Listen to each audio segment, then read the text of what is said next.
Pa-share naman mga Lodi. At maraming salamat po sa iyo, ang pogi-pogi mo. Na si Lodi Ice Cream Daily. At heto ang una na si Lodi Joey Tabura, Lodi JCM Pete, Lodi Eugene Carlo Bula, Lodi Juanito Jr. Velazquez, Lodi Anisa Dico, Lodi Jemar Mendoza, Lodi Mark Anthony Rones, Lodi Astaboy, Lodi Paps Maki TV ng Arabian International Company ng Saudi, Lodi Joey Mondaido, Lodi John Luis Nino Recto, Lodi Charmaine, Lodi Van Valley Ross, Lodi Gemo Valencia ng Santolan Pasig City, Lodi Abdul Manan Pinto ng Ilocos Sur. Salamat mga Lodi, baka naman. Ika-28 kabanata, sa pagpapatuloy. Makikita ang kampo ng mga Mongolia na nilalamon ng apoy, naglalakihang apoy na sumasayaw sa hangin habang unti-unting tinutupok ang mga malilit na kubo nila. Sa paligid, nagkakagulo ang mga tao, may mga bitbit na timba ng tubig, nagtatakbuhan at paulit-ulit na nagbubuhos sa apoy kahit halatang hirap na itong kontrolin. Malalakas ang sigaw nila, bilisan nyo. Masusunog na ang lahat. Buwisit, habang ang iba ay nagpapanik at ang iba na may pilit pa ring lumalaban sa apoy. Sa gitna ng kaguluhan, ang bawat segundo ay mahalaga, at ang apoy ay tila walang pakundangan sa anumang nasa daraanan nito. Napasigaw ang isang Mongolian sa gitna ng kaguluhan na hoy. Nasaan na ang mga hayop na yun? Mula sa likuran nito ay agad namang sumagot ang isa pa, hingal at pawisan, hinahanap ko na, pero hindi ko makita kung saan sila nagpunta. Mula sa likod ng kahoy na bahay nakatago si Nohagwan na nakatingin sa dalawang Mongolian na sinasabi niya sa isip na buwisit, alam ko nang hindi sapat ang ganitong dami ng pulbera para wasakin ang main gate. Song Baek, dapat lang na dumating ang batang yun sa tamang oras. Napatingin sa gilid siya nang may nagsalita na sa huli, nabuhay ka pa rin pala. Ito pala ay si Gangno, halatang hirap sa bawat galaw habang dumadaing sa sakit. Ang kanyang katawan ay bahagyang nakasandal, at ang kanyang paghinga ay hindi pantay, na parabang bawat hakbang ay mabigat. Sa kanyang tabi, maingat siyang inaalalayan ni Jongpal, hawak ang kanyang braso upang hindi ito tuluyang bumagsak. Makikita ang sugat sa kanyang tagiliran, malalim at patuloy ang pag-agos ng dugo. Na tinatakpan ng kanyang kamay. Tinanong siya ni Nohagwan, bahagyang bumaba ang tono ng kanyang boses sa kabila ng tensyon sa paligid, naayos ka lang ba? Ang kanyang mga mata ay nakatutok kay Gangno, sinusuri ang lalim ng sugat sa tagiliran nito at ang hirap sa bawat paghinga. Sumagot naman si Gangno habang hingal at pawis na pawis. Bahagyang napangiwi sa sakit habang pilit na tumatayo, na sinabi na buwisit. Sa tingin mo ba ayos lang ako? Muling nagsalita si Nohagwan, bahagyang umangat ang kanyang tingin habang pinagmamasdan ang kalagayan ni Gangno, at sa mahinang boses sinabi niya na mas matatag ang buhay mo kaysa sa inakala ko. Ang kanyang boses ay kalmado ngunit may bahid ng paghanga, na parabang kinikilala niya ang katatagan ng taong nasa harap niya. Napangisi naman ito habang sumagot na hoy, gago. Nabalitaan ko na ang mga martial artist daw ay kayang lumipad sa ere gamit ang kanilang light footwork techniques. Pero kahit para sa iyo, hindi magiging madaling makatakas sa ganito karaming sundalo. Na makikita si Jongpal na nakatingin lang dito ng tahimik. Napaliit ng mata si Nohagwan na nakatingin dito na sinabi niya na ano bang pinagsasabi mo bigla. Tumugon sa kanya si Gangno na gagawa ako ng distraksyon. Nagtataka naman na nakatingin sa kanya si Nohagwan. Ibinuka ni Gangno ang kanyang bibig at sinabi na kaya, isama mo na siya sa'yo. Na napatingin naman sa kanya si Jongpal na may hindi makapaniwalang mukha. Dagdag pang sinabi sa kanya ni Gangno na baka mahirap na akong mailabas pa, pero siguradong kaya mong iligtas ang madaldal na to. Napasabi naman si Jongpal na anong pinagsasabi mo. Habang nakatayo lang sa harapan nila si Nohagwan na pinagmamasdan siya. Muling sinabi sa kanya ni Gangno na sa totoo lang, ayaw ko sa mga martial artist. Dagdag pa niya habang nakatingin sa kanya si Nohagwan na daming daldal tungkol sa katarungan at dangal. Niloloko lang nila ang mga tao sa mabulaklak na salita tapos magtatraidor din naman. Sinabi pa nito habang bakas sa kanyang mukha ang panghihina na yung lalaking napatay ko mula sa Martial Alliance, ganoon din siya. Pero mukhang iba ka, dahil sa'yo, parang gusto ko na ring matuto ng martial arts. Sinabi naman sa kanya ni Nohagwan na kung talagang gusto mong matuto ng martial arts. Susunod ka ba sa akin? Na napaseryoso ng tingin sa kanya si Gangno. At muling sinabi sa kanya ni Nohagwan na gagawin kitang sobrang lakas na kahit pangalan ng Martial Alliance ay hindi mo na maalala. Tumawa naman sa kanya si Gangno na sinabi na kung mabubuhay ako, susunod ako sa iyo kahit saan. Sa sandaling yun, biglang nagbago ang ekspresyon ni Nohagwan, ang kanyang mga mata ay naging mas seryoso, mas mabigat, na tila may desisyong tuluyan nang nabuo sa kanyang isip. Nagulat sina Gangno at Jongpal sa pagbabagong yon, lalo na nang marinig nila siyang magsalita muli. Ikaw ang nagsabi niyan, kaya huwag kang magsisisi. Kasabay ng kanyang mga salita, dahan-dahan niyang tinanggal ang kanyang kasuotan, isa-isa, na parabang naghahanda sa isang bagay na hindi basta-basta. Walang pag-aalinlangan sa kanyang kilos, isang tahimik ngunit malinaw na pahayag ng kanyang intensyon. Pagkatapos, hinagis niya sa isang sulok ang sombrero, kasabay ng mga damit ng mga Mongolian na kanyang suot bilang pagbabalat kayo. Nagtataka si Jongpal sa biglaang pagbabago, halos hindi niya maunawaan ang nangyayari. Napasabi na lang siya na ano. Dagdag pa ni Gangno sa kanya habang nakatayo sa harap nila na ano ang ginagawa mo. Paano ka makakatakas kung masyadong agaw pansin ang ginagawa mo? Sinabi naman sa kanila ni Nohagwan na magtago kayo hanggang sa dumating ang pangunahing hukbo. Ako na ang bahala sa kanila hanggang sa oras na yun. Dagdag pa niya habang makikita ang mukha ng mga ito na hindi makapaniwala na ipakikita ko sa inyo ang lakas na hindi kayang tapatan ng Martial Alliance. Tumingin siya sa kanila ng seryoso at sinabi pa na at saka pala. Hindi pinababayaan ng Shinkyo ang kanyang mga kapatid. Dagdag pa niya ito habang naglalakad na bubunutin ang espada sa kanyang likuran. At ilang sandali pa, biglang kumilos si Nohagwan, malakas siyang tumulak mula sa lupa at tumalon sa ere. Habang nakatingala silang dalawa sa ere, sinusundan ang pagtalo ni Nohagwan na unti-unting bumabagsak sa direksyon ng laban. Hindi mapigilan ni Jongpal ang kanyang pagkalito. Napasabi na ano yung Shinkyo. Tanong niya, bakas sa boses ang pagtataka habang hindi inaalis ang tingin sa gumagalaw na figure sa itaas. Sandaling natahimik si Gangno, na pangiwi pa ng bahagya dahil sa kanyang sugat bago sumagot ng mahina ngunit may bigat, hindi to alam ng mga ordinaryong tao. Napatingin naman sa kanya si Jongpal at napasabi na anong ibig mong sabihin. Makikita ang mukha ni Jongpal na sinabi sa kanya ni Gangno na ang isa pang pangalan ng Shinkyo ay ang Demon Sect. Dugtong pa niya ito habang may seryosong mukha. Mula sa loob ng bakod, biglang sumabog ang kaguluhan ng mga hiyawan na mamatay ka. Napaulit-ulit at puno ng galit, kasabay ng mga ungol ng sakit mula sa mga taong tila nasapul o nasugatan sa gitna ng labanan. Sa pagitan ng ingay, may mga sigaw din ng utos at pag-aalala, pigilan siya. Humahalo sa kaguluhan at nagiging magulong ingay na pumupuno sa buong lugar. May bakas ng takot sa mukha ng mga Mongolian habang nagkakagulo sa loob ng bakod. At sinigaw nito na nanginginig ang boses ngunit pilit na pinapairal ang kontrol. Na anong ginagawa nyo? Iisa lang ang kalaban nyo. Makikita si Nohagwan na mabilis na sumusugod pasulong, sa bawat pagdaan niya sa gitna ng kaguluhan, ang mga kalaban sa kanyang paligid ay napapaatras o napipigilang kumilos. At may mga bahagyang hiwa na agad na lumilitaw sa kanilang mga kasuotang nasasagi ng kanyang mabilis na pag-atake. Makikita ang mukha niya na napasabi sa isip na mas marami pa sila kaysa sa inakala ko. Isang malaking lalaking Mongolia naman ang makikita sa harapan niyang nakaharang.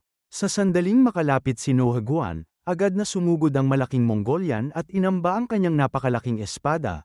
Ipapalo ito pababa ng buong lakas habang sumisigaw, dito na to magtatapos. Ikaw na mapanirang daga. Habang umiwas si Nohagwan sa mabigat na taga, bahagyang nagbago ang ekspresyon niya, hindi takot, kundi matinding pagtansya sa lakas ng kalaban. Sa kanyang isipan, maikli ngunit malinaw ang naisip niya, na napakalaking mamaw niya. Malakas na winasiwas ng malaking Mongolian ang kanyang espada papunta kay Nohagwan, buong lakas at puwersa ang bawat galaw habang muli niyang sinigaw, mamatay ka. Ngunit makikita ang mga mata ng Mongolian na napatingin sa itaas. Sinundan pala ng malaking Mongolian ang tingin niya kay Nohagwan, at doon niya nakita ang mabilis nitong pagtalon sa ere. Sa isang iglap, tumigil ang mabigat niyang galaw habang nakatingala siya. Ang matalim na ekspresyon ay napalitan ng bahagyang pagkalito. At habang nasa ere si Nohagwan, makikita na may sandaling tinungtungan ang kanyang paa, isang manipis na anggulo ng pagliko ng katawan niya na ginamit niya para baguhin ang direksyon ng kanyang galaw. Nagulat ang malaking Mongolian nang makita niyang si Nohagwan ay hindi lamang basta umiwas, kundi umapak pa sa isang matibay na bahagi ng bakod upang magpalakas ng tulak. Sa sandaling yun, mas lalo pang tumaas ang kanyang talon.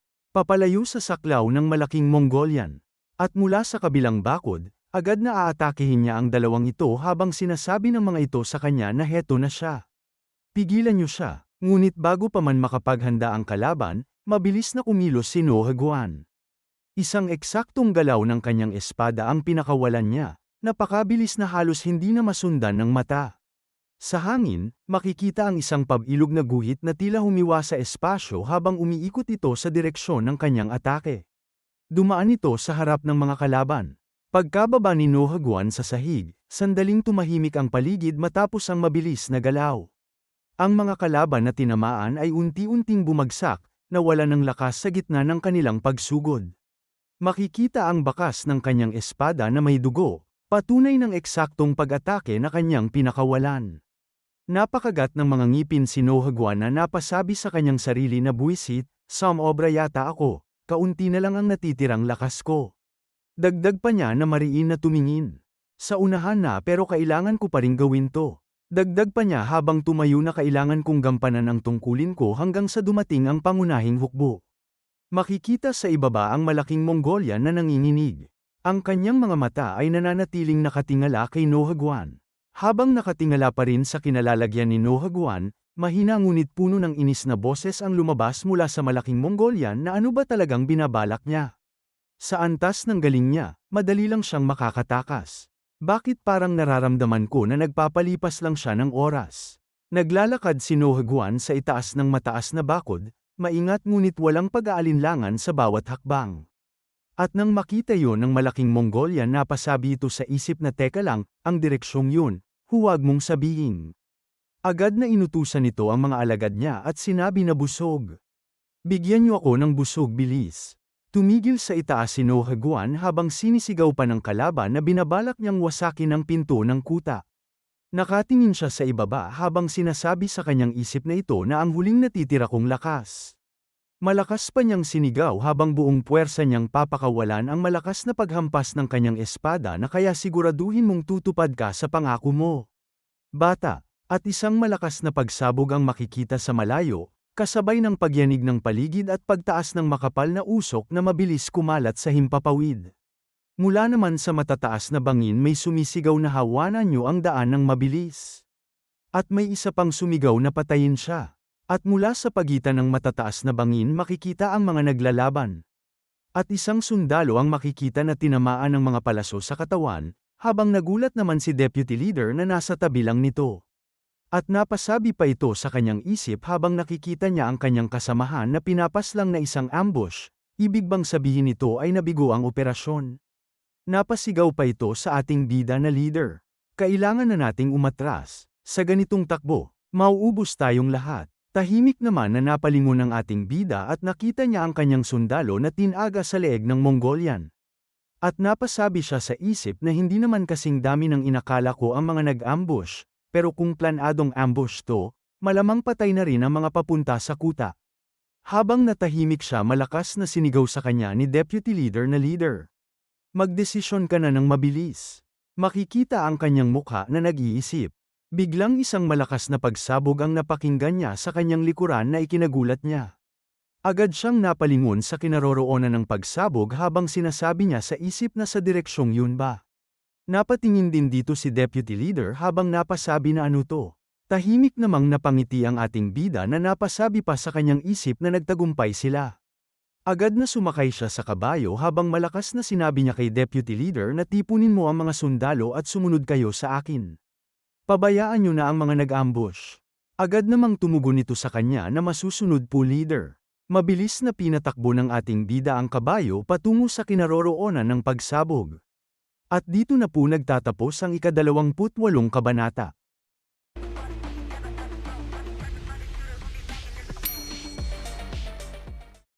Ika-29 na kabanata, sa pagpapatuloy.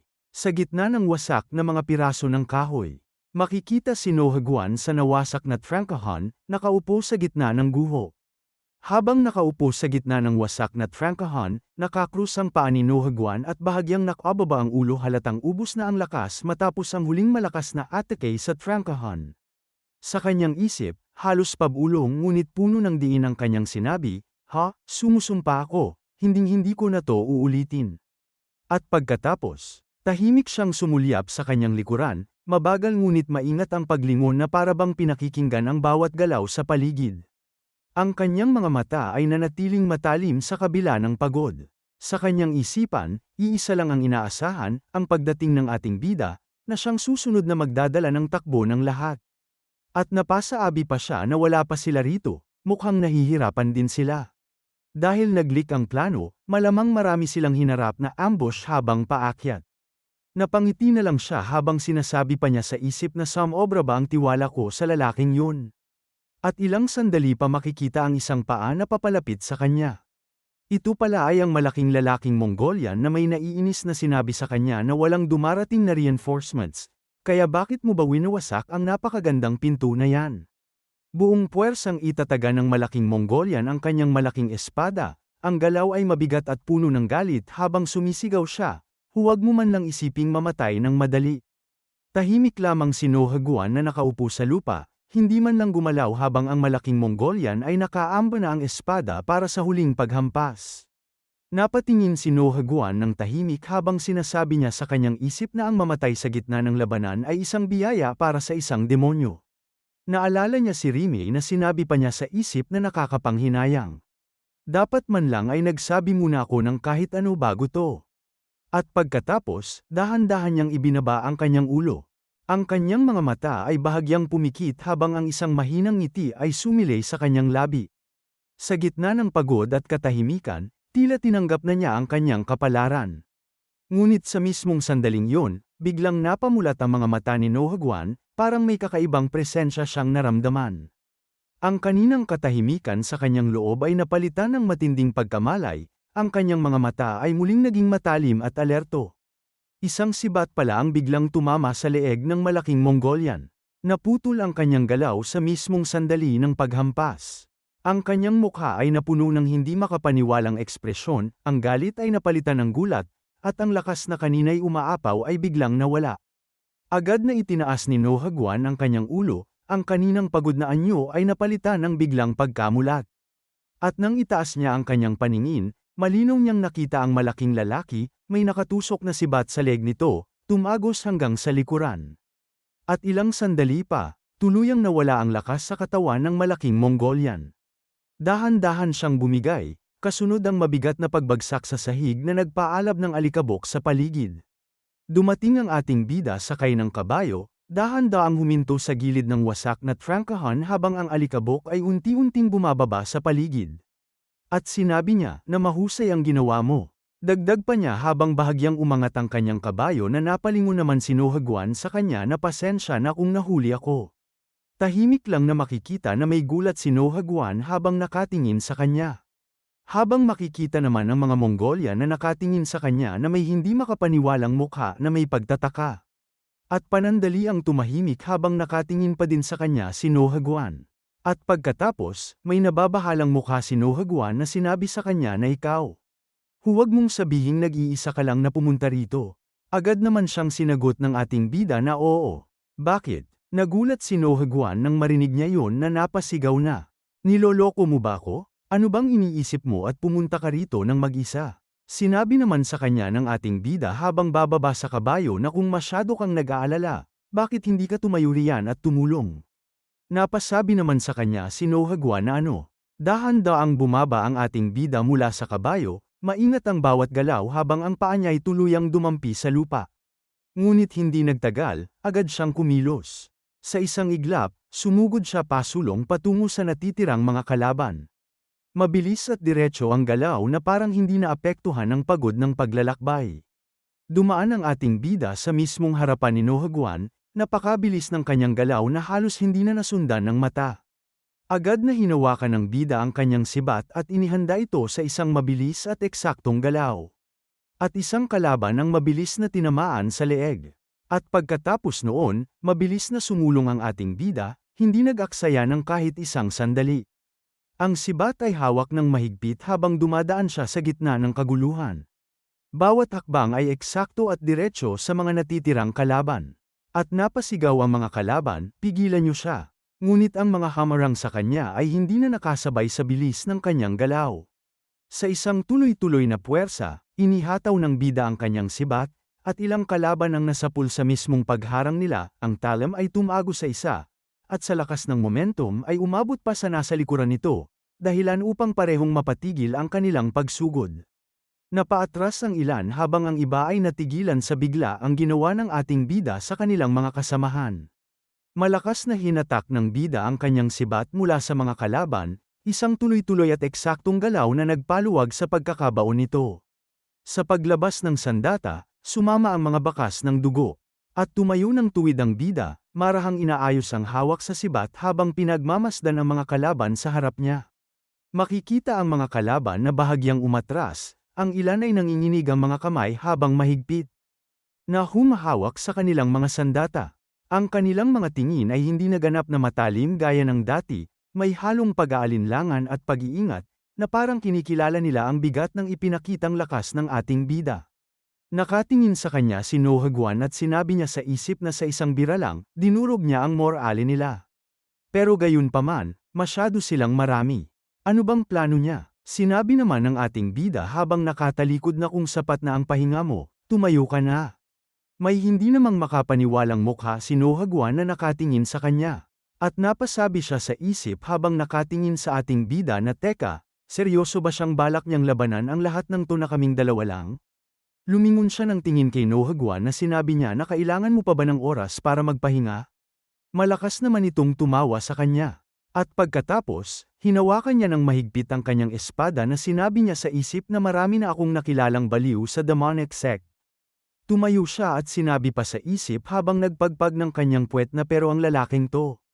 Iba siya, at sinabi niya sa ating bida na Lord, tapos na ang trabaho ko rito, di ba? Tumugon naman ang ating bida sa kanya na ganoon ba? Kung gayon, mukhang dapat pa kitang bigyan ng dagdag na gantimpala. Sinabi naman sa kanya ni Nohagwan na kalimutan mo na ang pera. Tuparin mo na lang ang pangako mo. Nagkatinginan sila na sinabi pa ng ating bida sa kanya na kung hindi mo kayang sumabay, iiwan kita rito. Sinagot naman siya ni Nohagwan na Lord, kayo dapat ang mag-alala tungkol dyan. At pagkatapos, makikita silang sabay na sumugod sa mga ito habang sinisigaw nila ng sabay na huwag mo akong babagalan. At makikita ang mabilis na pagtakbo ng kabayo. Ang grupo ni Deputy Leader ay mabilis na sumunod sa kanya. Na sinabi pa ng seryoso ni Deputy Leader sa kanyang isip na lintik naman. Dagdag pa ni Deputy Leader na may seryosong mukha na mas matagal to kaysa sa inakala ko. Pakiusap, maging ligtas sana kayo. Na mas pinabilis pa nila ang pagtakbo ng kanilang mga kabayo papunta sa ating bida. At makikita ang paa ng kabayo na tumigil sa trangkahan na pinasabog ni Nohagwan. At dito na po nagtatapos ang ika-29 na kabanata.